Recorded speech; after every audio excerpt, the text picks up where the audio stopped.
Bismillahirrahmanirrahim. Rabbi shrah li sadri wa yassir li amri. Assalamu alaikum students. Today we will study the deeds, reforms of the second caliph who is considered the real founder of Abbasid dynasty, Abu Ja'far Mansoor, who ruled from 136 to 158 Hijri, as well 754 to 775, almost 22 years. Son of Muhammad bin Ali bin Abdullah bin Abbas and Salama, who was his mother, who belonged to Berber tribe, born at Humaima in 95 Hijri, 713 AD.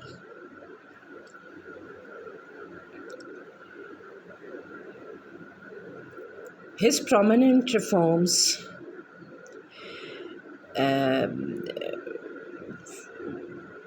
are discussed here. Abolition of the rebellions. Abu Ja'far Mansoor had to cope with a lot of rebellions during his caliphate. He crushed all these rebellions with brutal force. His uncle Abdullah bin Ali, who revolted against him in Syria and Jazeera because he wanted to be the next caliph. Abu Muslim Khurasani arrested him, and Mansoor confined him and his two sons in a home which had been constructed with salty base. Heavy rain demolished the home, and Abdullah bin Ali died with his two sons. He also assassinated his Khurasani governor Abu Muslim Khurasani in 137 Hijri after a lot of differences between them.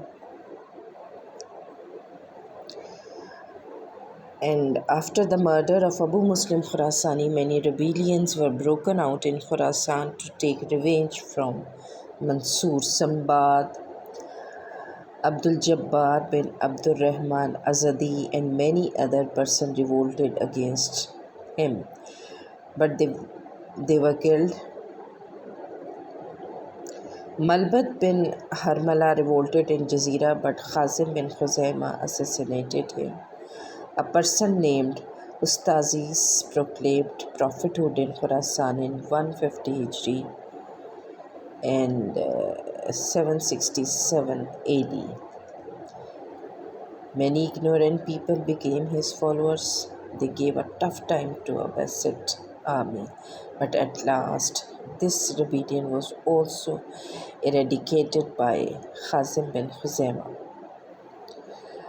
People belonged to Ravandar sect also revolted against Mansoor for his harsh behavior with them. They had ridiculous beliefs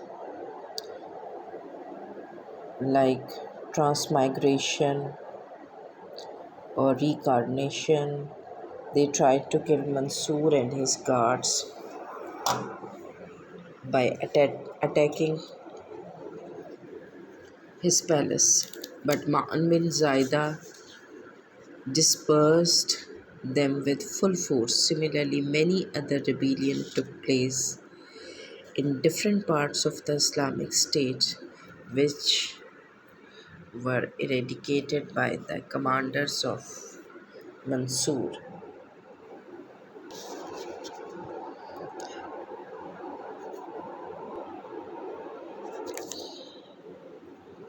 Imam Nafs Zakiya was the descendant of Imam Hussein bin Ali alayhi salam, whose real name was Muhammad bin Abdullah, and people used to call him Nafs Zakiya due to his piety and consideration as Imam Mahdi. because his name resembled with the name of the Prophet sallallahu alaihi wasallam. Imam Nafsi Zakiya refused to accept Mansoor as a caliph and revolted against him. His brother Ibrahim bin Abdullah, more famous as Nafse Razia, also supported him in this cause. Mansoor appointed his nephew Isa bin Musa and renowned commander Muhammad bin Qahtaba to arrest or assassinate Imam Nafsi Zakiya and his followers at Medina. First battle took place between both the parties, but many companions of Imam Nafsi Zakiya left him before the battle. As a result, the Abbasid army killed all the warriors, including Nafsi Zakiya, on 14th of Ramzanul Mubarak, 145 Hijri, 6th of December, 762 AD. Mansoor also punished Imam Malik for supporting Nafsi Zakiya in Medina and Imam Abu Hanifa in Kufa. He also assassinated Ibrahim bin Abdullah, Nafsi Razia in Basra. In the struggle of both of these two legend personalities ended as a failure. Third point is the strong administration of Mansoor. He strengthened the central government at Hashmiya, appointed his trustworthy person as the governors and collectors of the provinces. He never hesitated to dismiss any suspicious person from his post, even he was his close relative. He also introduced new laws and regulations for bureaucracy and strict and harsh accountability system for all the officials. Abu Jafar Mansoor was also aware about the danger of the Fatimids and Alvis for his caliphate. He adopted a mixed policy about them. He treated some Fatimids and Alvis in a hospitable manner and granted many properties to them. On the other hand, he also adopted brutal attitude with them by killing thousands of people in rebellions. Imam Nafsi Zakiya was the biggest example of this fact. Mansoor knew that without stable economy he cannot run the state affairs properly. So he took various steps in this regard, gave a lot of facilities to the farmers. Old canals were made functional for irrigation. He also established economic relations with foreign countries like Roman Empire and increased the sources of income like Kharaj, Jizya and Ashur. He deposited millions of dinars and dirhams in the state treasury before his death. That's why his successor Abdullah al-Mahdi faced no economic problem during his reign. Educational progress. He was a great promoter of education and literature, built many mosques and madrasas for this purpose. He also requested many renowned scholars to write different books on different religious topics. Imam Malik bin Anas wrote Muatta, which was the book of Hadith. Abdul Rahman bin Umar ibn Jari, Muhammad bin Salama, and Ibn Abi Amr wrote many books of hadith during his reign. Imam Abu Hanifa and his renowned pupils, Imam Muhammad and Imam Abu Yusuf, wrote many books on fiqh, many Greek, Latin, Hebrew, and Sanskrit books were also translated into Arabic. Mansoor expanded the area of Masjid-e-Nabawi and Masjid-e-Kahf in 140 Hijri, and as well he built many roads, bridges, canals, and barrages. Foundation of Baghdad is was one of the biggest and greatest deed of Mansoor. He wanted to shift his capital from Hashemia to another place because of climatic and security issues. He chose a place near the bank of Tigris River for this purpose and appointed Khalid Barmaki as the in charge of this historical project.